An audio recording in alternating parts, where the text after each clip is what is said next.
Now here is the risk that the Browns had to take with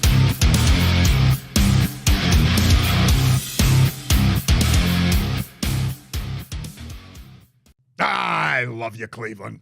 And I love you, Ohio. And a very pleasant welcome to this week's version of Bonus Time with Drennan here on the Big Play Sports Network. Hi, I'm Bruce Drennan along with Ryan Smith. Welcome to this week's show. Great to have you with us. A lot to cover. Obviously, the NCAA basketball tournament, the baseball season's underway.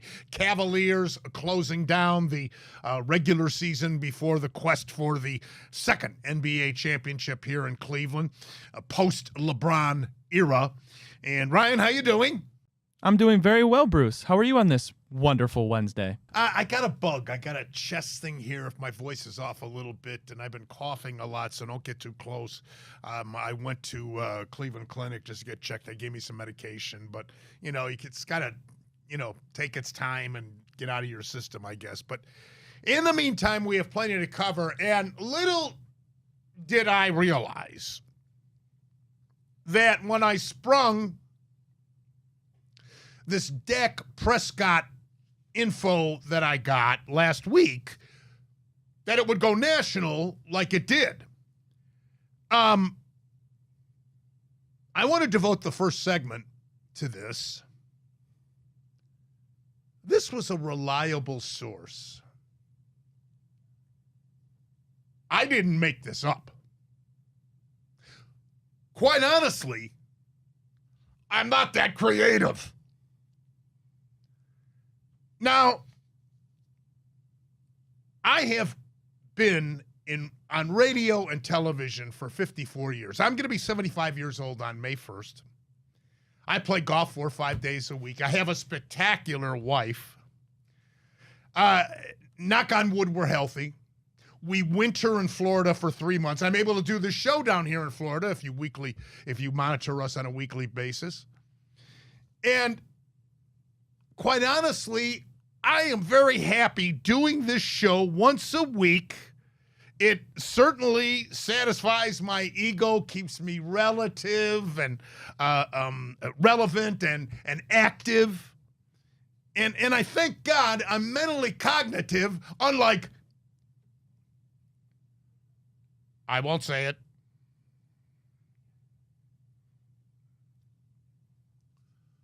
so those who said that I did this just for publicity, just to get my name out there. Come on. I don't need this at this point in my life and my career. Quite frankly, I don't give a darn. Now, over the years, when I've gotten a tip from a reliable source, and I went with it. Sometimes it comes true, sometimes it does not. And that's the nature of the beast for a talk show host or a reporter. Heck, Adam Schefter throws out rumors every single week. Sometimes he's right, sometimes he's wrong. In July, before the trade deadline in Major League Baseball, there are dozens and dozens and dozens of rumors every single day, and 99% of them never come about. But on this one, I stand by the statement that I laid out on you last week. This could come about. Let me reiterate what I did here originally in case you weren't with us last week. Dallas and Cleveland would make a deal. Cleveland would get Dak Prescott. Dallas would get Newsom. And the 33rd pick, that's the first pick in the second round. Now, if there's anything else involved in the deal, I don't know about that. I was not told that. I was not informed about anything else. There could be, for all I know. It's not the second pick in the draft. The Browns would keep that. But let me now explain to you why it makes sense and could happen from both the Browns' point of view and the Dallas point of view. First, the Browns. Question. Were you all giddy and excited when the Browns announced they got Kenny Pickett?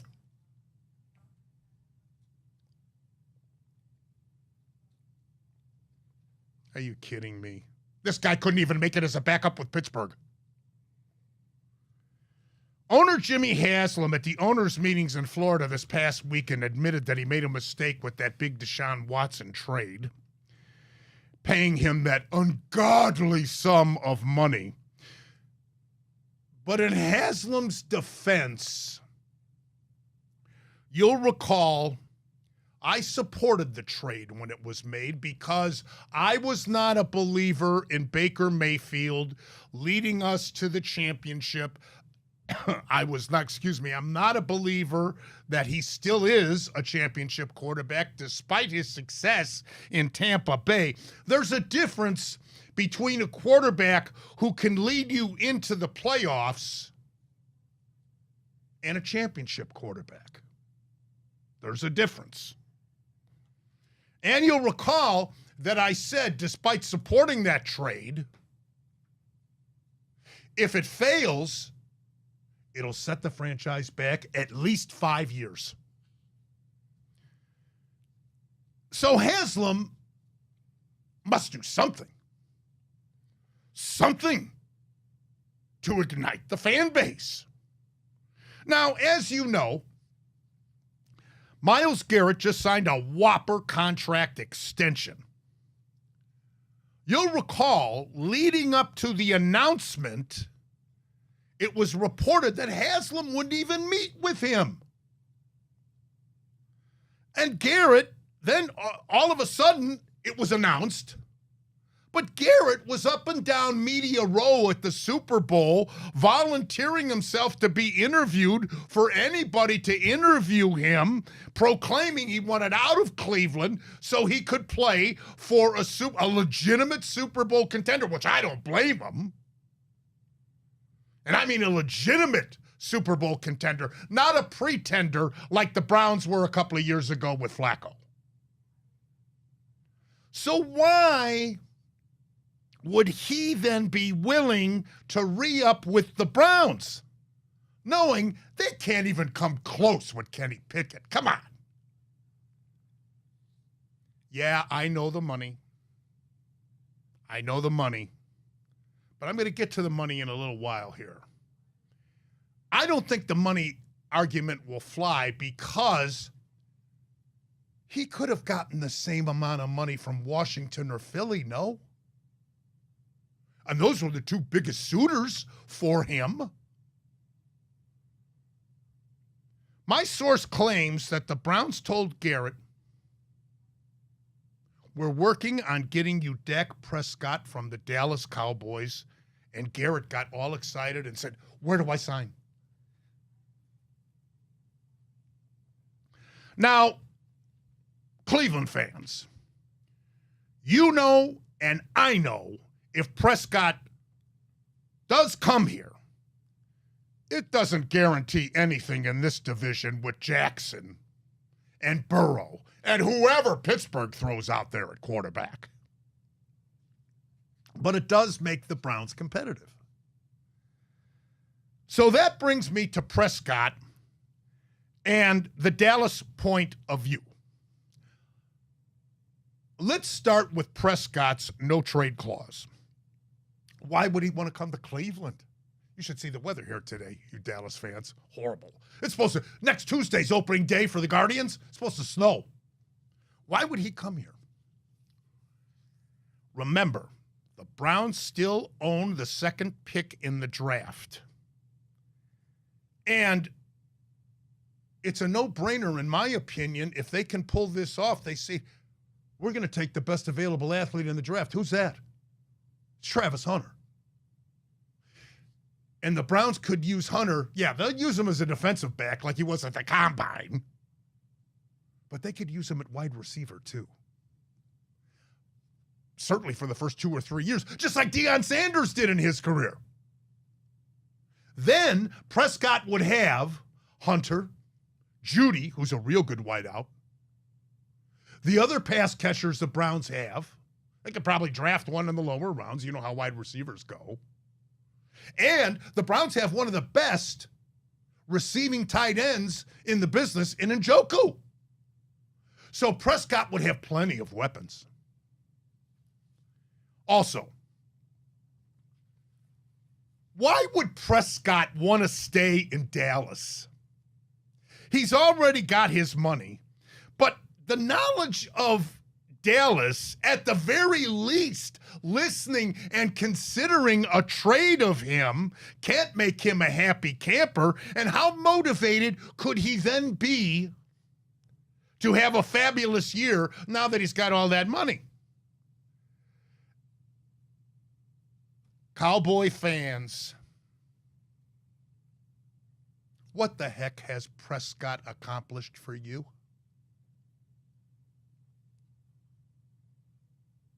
Nothing. The debate for you Cowboy fans is, who's the biggest underachiever? Prescott or Romo?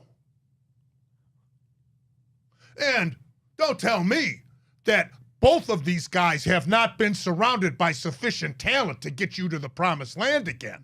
Come on.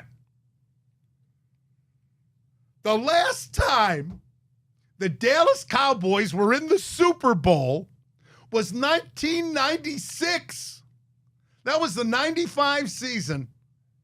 That's 30 years ago. My God, Barry Switzer was the coach of the Cowboys. Johnson had won 2 Super Bowls in a row with Aikman, and then Switzer came in, and 2 years later, he won it with Aikman again. 27 Super Bowls, 27 and 28 were Johnson's, and then 2 years later with Switzer. The days of the Cowboys being known as America's team are long gone. Long gone. How many Cowboy fans have died in those 30 years? That's a lot of funerals, I'll tell you that. Here's another thing for you Cowboy fans. If Prescott stays in Dallas, how confident are you that he can dethrone the defending Super Bowl champion Philadelphia Eagles? Or the upstart Washington Commanders, who are now a very legitimate Super Bowl contender with this young phenom Daniels? Here's another factor. Jimmy Haslam, and Jerry Jones are friends. They are both Republicans. They're both big supporters of President Trump. They're both billionaires. And this deal does come down to money, doesn't it? Working out the money.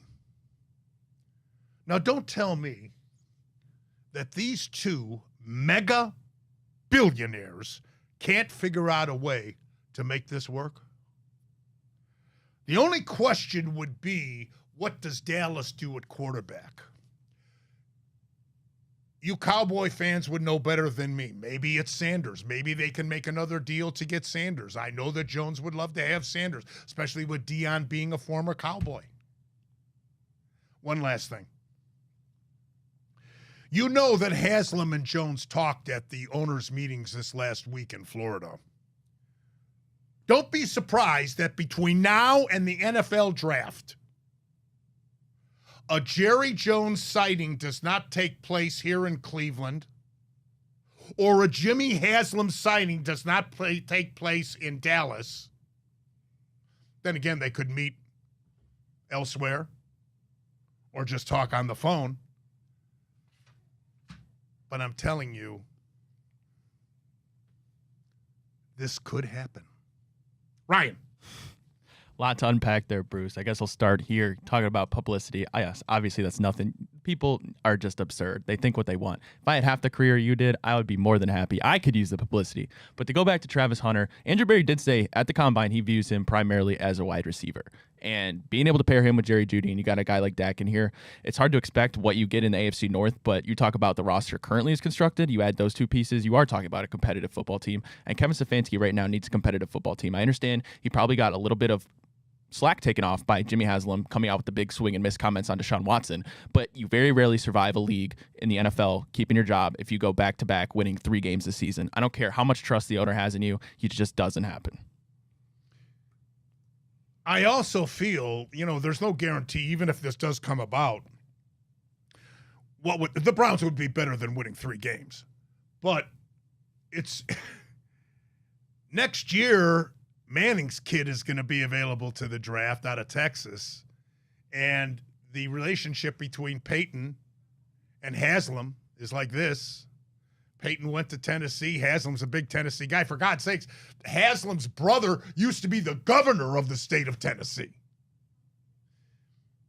That's down the line, long way off. But we'll see. We'll see. I also want to see how, for the second time only in history, the 4 number 1 seeds in the NCAA men's basketball tournament have made it to the Final Four. What's going to happen? That's next on Bonus Time with Drennan here on the Big Play Sports Network.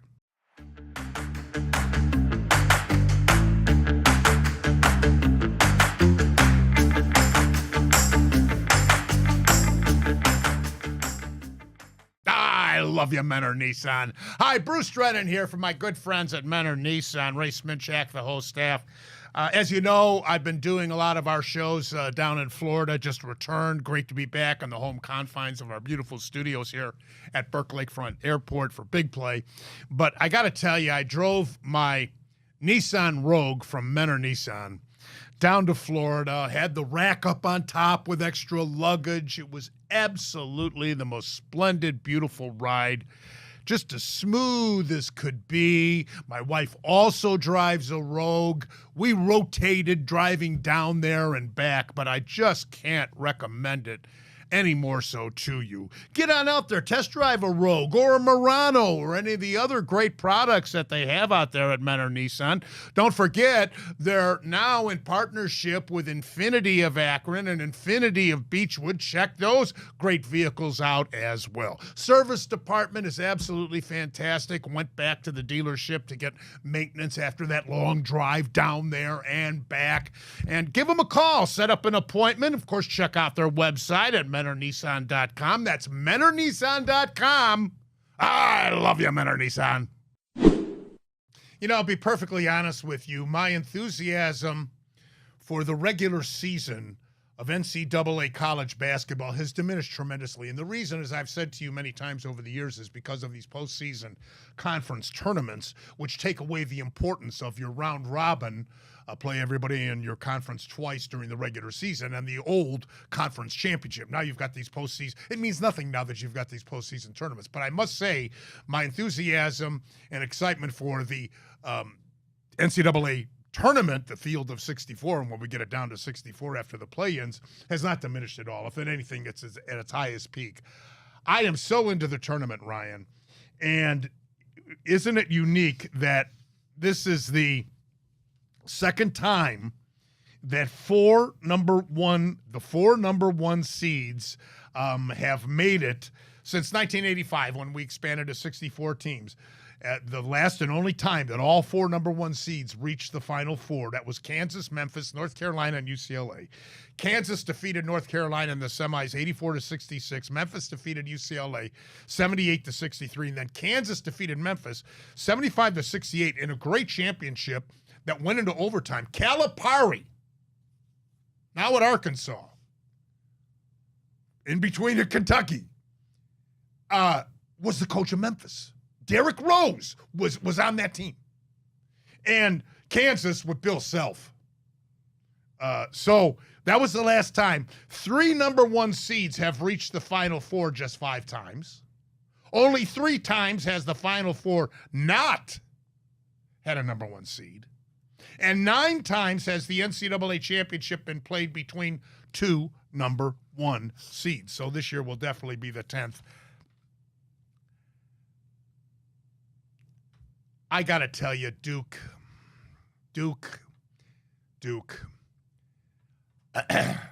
I have a sentimental story about Duke, at least, or about John Shire, the coach, the heir apparent to Krzyzewski. As many of you know, I'm born and raised in the Chicagoland area. I grew up in a northern suburb called Glenview. Shire, the coach of the Blue Devils, grew up in a northern suburb called Northbrook. Glenview and Northbrook border one another. There's a Glenbrook North and a Glenbrook South. Next to Glenview and Northbrook is Wilmette. I went to Loyola Academy, part of the Chicago Catholic League. And that's in Wilmette. But Shire went to Glenbrook North. His junior year, he led his team to the state championship, and they won it. And along the way, they beat 2 powerhouse inner-city teams. His senior year, they went to state again. They got beat in either the quarterfinals or the semis. I'd have to look it up, and I don't remember off the top of my head. But he made it to state again. He lost 2 or 3 of the guys from his championship year when he was a junior.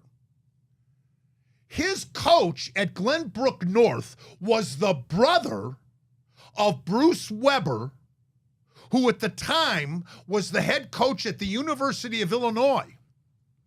And the year before, Illinois went to the NCAA championship against North Carolina and got beat. They lost only 1 game prior to that. They were undefeated, ranked number 1 in the country the whole season, and they lost to Ohio State, ironically, at the end of the regular season, swept through the Big Ten Conference postseason, and then made it to the finals against North Carolina, got beat by Roy Williams. Bruce Weber's team, that was D. Brown, Williams, you'll recall, and it was actually all recruited by Bill Self, who had left and gone to Kansas. Everybody assumed that John Shire would go to Illinois. Mike Krzyzewski came in to Chicago. Krzyzewski's from Chicago. Krzyzewski went to Weber High School, which is no longer in existence, but used to be in the Chicago Catholic League, which was my old conference. Krzyzewski came in, recruited Shire, persuaded him to go to Duke, and as you know, Shire was a great player at Duke and led the Blue Devils to one of Krzyzewski's national championships. Shire wasn't good enough to make it in the pros, so Krzyzewski made him an assistant coach, and he groomed him as the heir apparent. And here it is, 3 years later, and to me, this team, I mean, they got 3 freshmen starting, that big center, whose last name I can't pronounce, Ryan, plus Cooper, Flagg, and Knipple, and the accompanying cast. I mean, they are so well coached. They play such fantastic defense. So does Houston. But because Duke is so tall, smallest guy in the team, 6'6". And they pass. Flagg passes. So unselfish, passing. And then the defense backs off, saying, who's it going to pass to? And he takes it to the hoop for a dunk. Or he stops and he shoots outside and he makes it. They post up so tremendously well. I just think Duke, I could be wrong, but I like them. I like them to beat Houston. Houston had a real close call against Purdue, and Kelvin Sampson's done a fabulous job. Defensively, they're very good. I thought they shot lights out against Tennessee. Can they shoot that well against the taller Duke team? I don't know. But let's talk about, Ryan, I'll let you chime in on that matchup and that side of the bracket first. Yeah, I hope Houston wins because I have them cutting down the nets, but I wouldn't be shocked to the slightest if Duke does win. You mentioned Cooper Flagg, by far the best player in the country right now. Pair him up with Con Knepel, Trey Proctor and company. They look unstoppable, both sides of the ball. The offense speaks for itself, but to hold Alabama under 70 points, I think it was 65, and then to go right into Tennessee and hold them to 50 or whatever it was, I mean, it's just incredible. They're the team to beat. But if anybody has a chance, it's Houston because their defense is equally just as good, Bruce. Now, the other side of the bracket, By the way, let me point this out. Duke is 35-3 now. This is the 18th time they've reached the Final Four, and this win over Alabama was the 22nd this season by 20 points or more.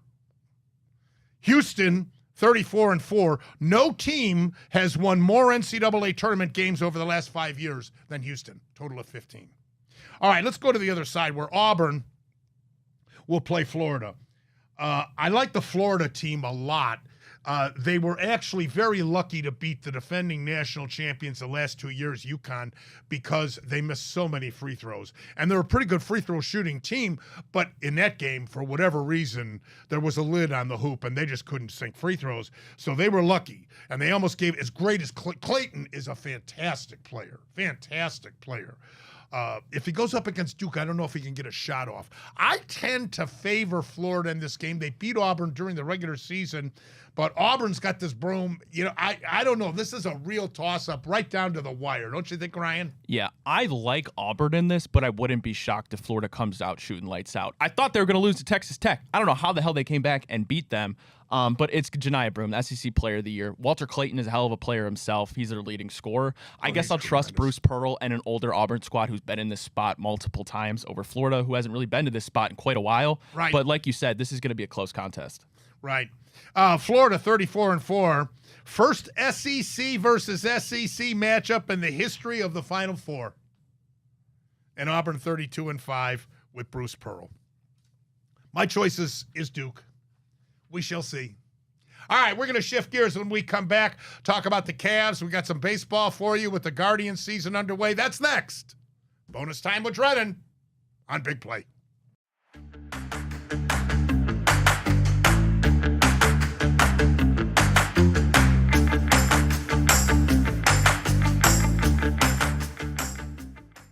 I know I'm being presumptuous. We have 7 games left in the regular season, but I don't think the Cavs are going to have home court advantage against Oak City. And I'm also being presumptuous 2 ways, in that I'm assuming we're going to win the East, which is not a given with Boston. I think we'll hold on to withstand Boston, obviously. The Cavs at 60-15 with 7 left, as I said, and Boston 56-19. But Oak City is 63-12. Cavs most recently Sunday, a 127-122 win over the LA Clippers. Allen 25 points, 12 boards. Mitchell 24, 12, and 7 assists. Mobley 22.7 rebounds. Garland 19 points, 4 rebounds. Okoro off the bench with 11, and Hunter off the bench with 10. Lost to Detroit. Beat San Antonio, but Cavs in good shape overall. Are you concerned in any way? I mean, to me, the bottom line, as I've said all season long, are we going to be physical enough to beat Boston? I don't see anybody else in the East that can beat the Cavaliers. I could be wrong, I guess, but to me, it's either Boston or we're in the big dance. Yes, at this point in the season, Bruce, it's all about staying healthy and clinching that number 1 overall seed in the East. Would it be nice to have home court advantage all the way through if you get to the NBA Finals? Yes, but I think it's much more crucial you do that, get the home court against Boston rather than it is Oklahoma City Thunder. At this point, it's hard to imagine a loss that would really upset anybody at this point. You're looking to stay healthy, as I mentioned, and just keep things rolling, get your rotation set, and that's really all about Kenny Atkinson has to do left here in the regular season. At 60 wins, what's there to complain about? Yeah, and tonight the Cavs will play the New York Knicks, and then we have another game with the Knicks in New York. Yes. Do we not, Ryan? We do. Yeah, so, and if you recall 2 years ago, it was the physicality of the Knicks that was a downfall for the Cavs in the postseason. But that was 2 years ago. And these guys are older and more mature and used to one another. And Atkinson, of course, wasn't the coach. So that's a big, big difference. Go Cavs. All right, the baseball season is underway. And the Guardians got beat again last night. Shellacked, actually. Logan Allen got beat pretty bad, 7-0. Top of the 7th inning, bags were juiced, and Quan came up and struck out. Lack of clutch hitting has hurt the Guardians early on. After the first 2 games in San Diego, Cleveland's 0-7 with runners in scoring position, and we stranded 13 runners, including Sunday's 6-2 victory over Kansas City. The Guardians are 0-16 with runners in scoring position and 22 runners left on base. San Diego bullpen has thrown 24 consecutive excuse me, I told you I got a bug.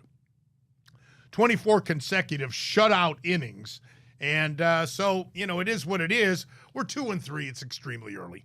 Yeah, I went into this series in San Diego. It's a West Coast trip, not a lot of time to rest. Beginning of the season, I'd like to win 1 out of 3. Still the opportunity to do that with Ben Lively on the mound. Michael King, phenomenal pitcher. You get Dylan Cease as we're taping this today. That's going to be hard to do. But if you can get out of this, go get some fat in Anaheim when you're taking on the lowly Angels. We'll come back next week, Bruce, and we'll be feeling good about our Guardians. Manzardo looks really good early on, does he not? He really does. I really like him. And that's part of the reason I think they felt they could get away with trading Josh Naylor. A combination, as I said last week in my preview of the division, talking about our team, combination of Manzardo maturing and, excuse me, and the combination of him and Santana's numbers. And Santana is obviously much better at first, defensively at first, than Naylor ever was. Arias off to a good start offensively. Quan as well. Jose only 231, but who's worried about him? But we'll see. Obviously, we've got and here's the other thing, too. Next week, Tuesday's the opener against the White Sox. It's supposed to snow. Here in Cleveland, it's supposed to snow. What the heck is that? We're going to have a big stage right outside the Thirsty Parrot. Want to remind all of you to come. We are going to be broadcasting from what time, Ryan? Starts at 10, Bruce, so we're going to be there a while. Okay, we're going to be doing live shows. I'm trying to line up a couple of big guests from the Guardians front office, and we're going to have a ball. So come and see us. Say hi. We'll be at, gigantic stage.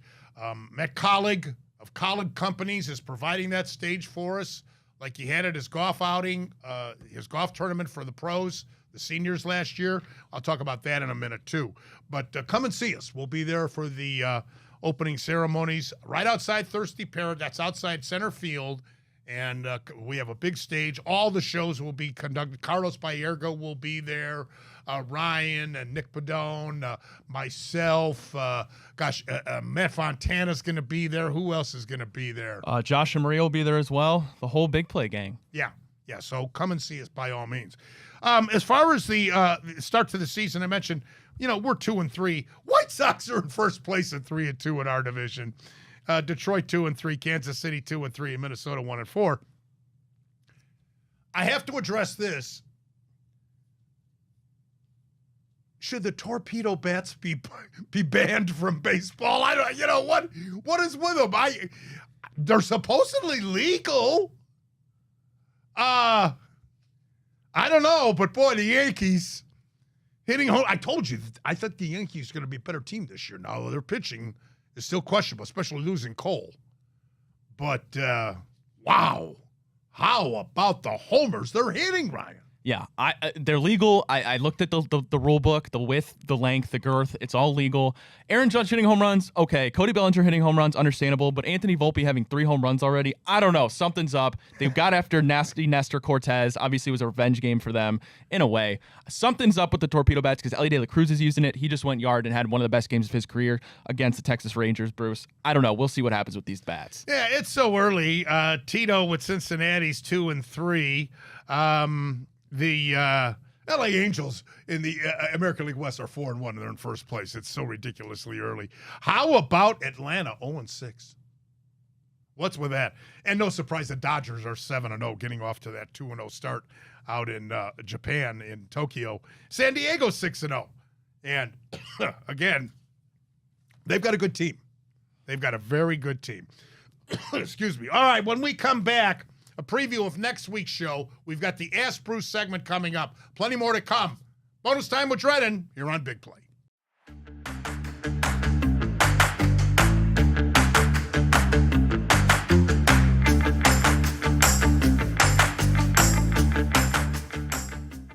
Well, next Tuesday is the home opener for the 2025 season for our Cleveland Guardians. And as I promote that, it is absolutely black outside. It's daytime. It's late morning here in Cleveland, Ohio, and lightning is occurring, and it's a downpour. Again, excuse me, I've got this bug. And it's supposed to snow next Tuesday. So who knows what's going to happen. But we are going to be located outside the Thirsty Parrot, which is outside center field.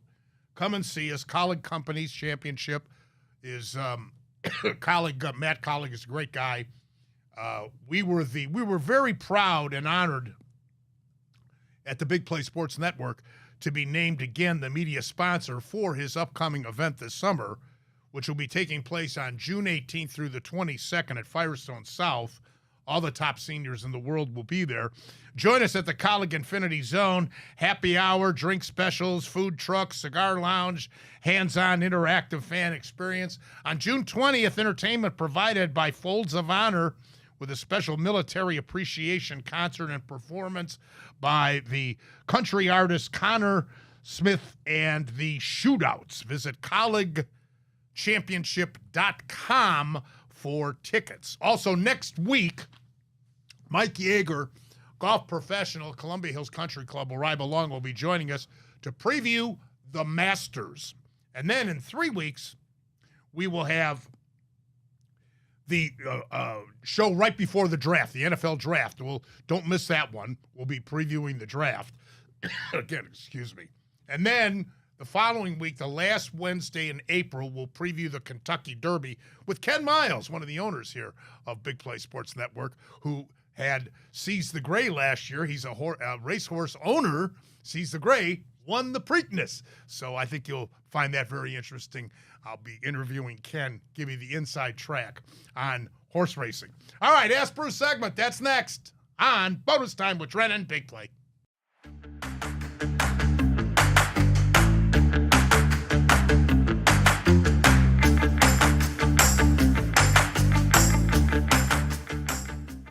A lot of questions coming in. Ask Bruce segment next. Fire away, Ryan. All right, Bruce, we start here with baseball. Hey, Bruce, if one of our starting pitchers proves they don't belong in this rotation, do you think the Guardians would opt to stretch out McKenzie or Cantillo, or do you think they'd look to bring someone up from Columbus?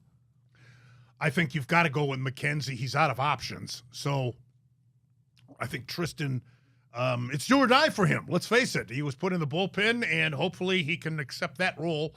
I was concerned. I thought Logan Allen would be better than he was last night, but they bombed him pretty good.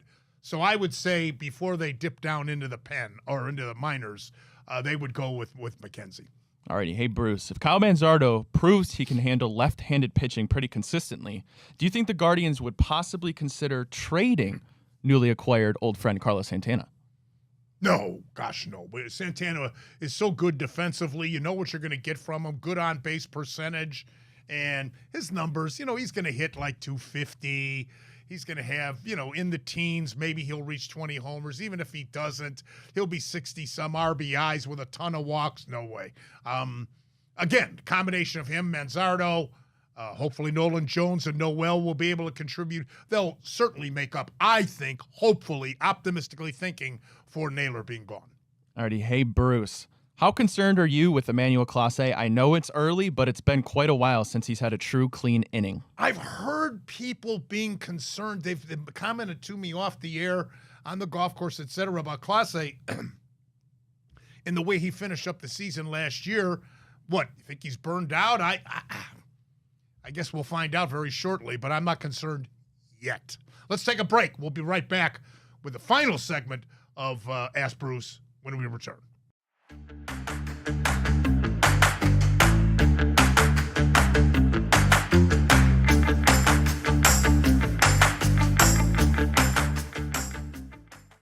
Got time for three more questions. Ryan, fire away. Hey, Bruce, which AL Central team's start to the season has surprised you the most?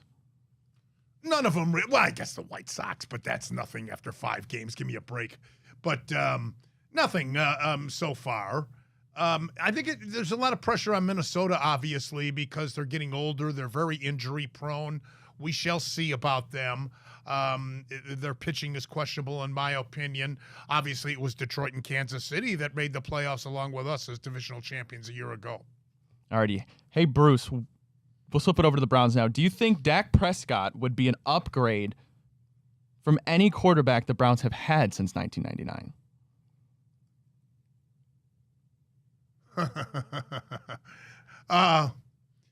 Yes, I do. I do. The only, I guess Mayfield would be the only one. Like I said, Prescott's the same thing as Mayfield. I think he's more athletic than he's older now, though. What is Prescott, Ryan? 32? Mid-30s for sure. Yeah, and Yeah, Mayfield's the only one that comes to mind. Do you agree, Ryan? I can't think of anybody else. They've been such bums. No, I would agree. I mean, it's not very difficult. Not a lot of big names to compare against. But besides Baker Mayfield, I'm not sure anybody's really in the ballpark, at least in terms of accomplishments. List of quarterbacks from '99 to now, unbelievable. That's why I had to stop and think. Jesus, are any good ones? All right. Hey, Bruce, what did you make of Jimmy Haslam's swing and miss comments about Deshaun Watson, and did you like him taking ownership of the miss? Yes, absolutely. I've made plenty of mistakes in my career, always owned up to them, and in life. Absolutely. I commend him for that. And again, I reiterate, I supported the trade because I wasn't a believer that Mayfield could lead us to the Super Bowl and win it. So, yes. Alrighty, last one. We're flipping it back to baseball, Bruce. Hey, Bruce, what did you make of Gavin Williams' first start of the season? Not a big swing and miss rate, but got productive outs. Gavin Williams could be a real sleeper this year. I mean, a big-time sleeper this year. Great stuff. He appears to be healthy. We certainly could use him until we get Bieber back. And by the way, I hear Bieber might be a little ahead of schedule. Maybe early June, late May. That would be great, wouldn't it? That's all the time we have for this version of Bonus Time with Drennan here on the Big Play Sports Network. Hope you enjoyed the show. Don't miss us Tuesday, Thirsty Parrot, for the special show that we're going to be doing for the Guardians home opener. And then next Wednesday, we'll be back as usual here in our studios for a look at the Masters as the first of the four majors gets underway. I'm Bruce Drennan on behalf of Ryan Smith. Have a great week. See you next Tuesday. Until then, as always, and most importantly, you remember, I love you, Ohio, and I love you, Cleveland.